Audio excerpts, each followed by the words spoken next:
हिरण्यवर्णामरिणीं सुवर्णरजतस्रजां चन्द्रां हिरण्मयीं लक्ष्मीं जातवेदो ममावः तामावह जातवेदो लक्ष्मीर्मनपगामिनीं तस्यां हिरण्यं भिन्देयं कामश्वं पुरुषाणाम् अश्वपूर्वामृतमद्यामस्मिनारप्रमोदिनीं प्रियं देवीमुपावये श्रीर्मा देवीर्जुषताम् अंसोस्मितां हिरण्यप्राकारामाद्रां ज्वलन्तीं तृप्तां कल्पयन्तीं पद्मेशितां पद्मवन्नां तामिहोपावये श्रियं चन्द्रां प्रभासां यशसा ज्वलन्तीं प्रियं योगे देवजोषामुदारां तां पद्मीं शरणमहं प्रपाद्ये अलक्ष्मीर्मे नश्यतां त्वां वृणोमि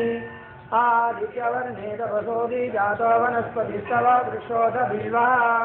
तस्य फलानि सदसानुदन्तो मायान्तरायाश्च भार्या अलक्ष्मीः उपेतु मां देवतककीर्तिश्च मणिनाथः प्रादुर्भूतो सुराष्ट्रे कीर्तिं वृद्धिं ददातु मे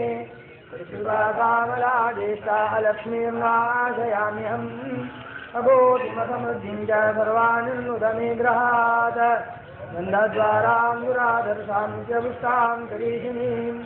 ईश्वरीं सार्वभूतानां कामिहोपावये श्रियं काममागोदिं वाचस्तत्यमधिमहे पशूनां रूपमन्यस्य मयि श्रेष्ठयतां यशः कर्दमेन प्रजा भूता मयि सम्भवकर्दमा प्रियं वासयामि कुले मातरं पद्ममालिनीम् आपस्वगन्धस्निग्धानि विक्रीतव समे गृहे निजा देवी मातरं प्रियं वासयामि कुले आद्रां यत्करणीं यष्टिं सुवर्णां ममालिनीं सूर्यां हिरण्मयीं लक्ष्मीं जातवेदो ममावः आद्रां पुष्करणीं पुष्टिं पिङ्गलां पद्ममालिनीं चन्द्रां हिरण्मयीं लक्ष्मीं जातवेदो ममावः कामावह जातवेदो लक्ष्मीर्मनपगामिनीं तस्यां हिरण्यं प्रबोधिं गावो दासोऽश्वानिन्देयं पुरुषानहम् या लक्ष्मी सिन्धुसम्भवा भूतधेनो परावसो पद्मा विश्वावसुर्देवी ददानो दुषतां गृहम् यशोदिप्रयतो भूत्वा जुहूयादाज्यमन्वहम् प्रियपञ्चदलब्जं च श्रीकामस्य सततं जपे पद्मानने पद्मी पद्मसम्भवे पद्मप्रिये पद्मदलाय साक्षी विश्वप्रिये विश्वमनोनुकूले तत्पादपद्मं मयि सन्निधत्स्वा पद्मानने पद्मगुरु पद्माक्षी पद्मसम्भवे यन्मे भजति पद्माक्षी येन सौख्यं लभाम्यहम् अश्वदायी गोदायी धनदायी महाधने धम्मे लभतां देवीं सर्वकामां श्रेहि मे पुत्रपौत्रधनं धान्यं हस्यश्वादिकवैरथम् प्रजानां भवती माता आयुष्मन्तं करोतु मे धनमग्निर्धनं वायुधनं सूर्यो धनं वसुः धनमिन्द्रो बृहस्पतिर्वरुणं धनमश्विना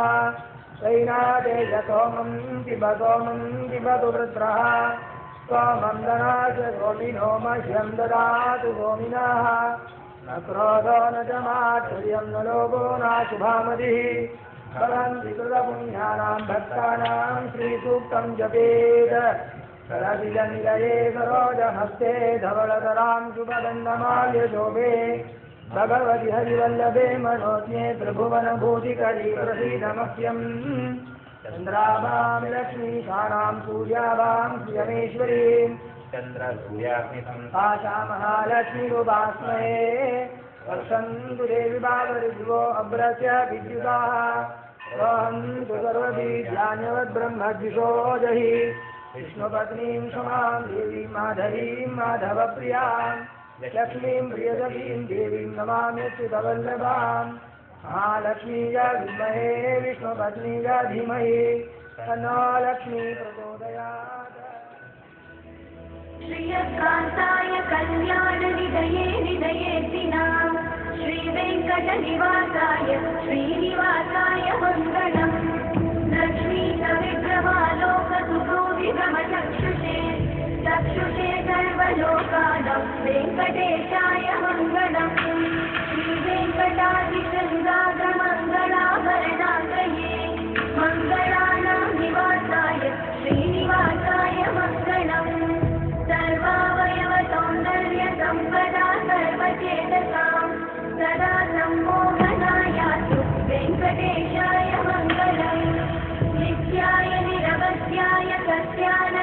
सच्चिदात्मने सर्वान्तरात्मने श्रीमद् वेङ्कटेशाय मङ्गलम् स्वतः सर्वविदे सर्वशक्तये सर्वशेषिने सुलभाय सुशीलाय वेङ्कटेशाय मङ्गलम् परस्मै ब्रह्मणे पूर्णकामाय परमात्मने प्रयुञ्जे परतत्त्वाय वेङ्कटेशाय मङ्गलम् आकालतत्त्वमशान्तमात्मनामनुपश्यताम् अतृप्यमृतरूपाय वेङ्कटेशाय मङ्गलम् प्रायस्वचरणौ पुंसां शरण्यत्वेन पाणिना कृपया दिशते श्रीमद् वेङ्कटेशाय मङ्गलम् त्रयानतरङ्गिण्या तरङ्गैरिव शीतलैः अपाङ्गैः सिञ्चते विश्वं वेङ्कटेशाय मङ्गलम् प्रद्भूषाम्बरहेतीनां सुषमावहमूर्तये सर्वाद्दिशमनायातु वेङ्कटेशाय मङ्गलम् श्रीवैकुण्ठविरक्ताय स्वामि पुष्करिणीतटे रमया रममाणाय वेङ्कटेशाय मङ्गलम् श्रीमत्सुन्दरजामातृमुनिमानसवासिने सर्वलोकनिवासाय श्रीनिवासाय मङ्गलम् मङ्गलाशासनपरे मदाचार्य पुरोगमै सर्वैश्च पूर्वैरचार्य तत्कृतायास्तु मङ्गलम् श्रियकान्ताय कल्याणनिधये निधयेतिनां श्रीवेङ्कटनिवासाय श्रीनिवासाय मङ्गलम् लक्ष्मीकविग्रहालोकसुभूतिभ्रमचक्षुषे चक्षुषे सर्वलोकानां वेङ्कटेशाय मङ्गलम् श्रीवेङ्कटाद्रिशृङ्गाग्रमङ्गलाभरणाङ्गये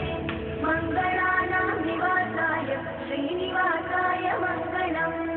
सर्वावयवसौन्दर्यसम्पदा सर्वचेतसां सदा सम्मोहनायातु वेङ्कटेशाय मङ्गलम् नित्याय निरवध्याय सत्यानन्दचिदात्मने सर्वान्तरात्मने श्रीमद् वेङ्कटेशाय मङ्गलम्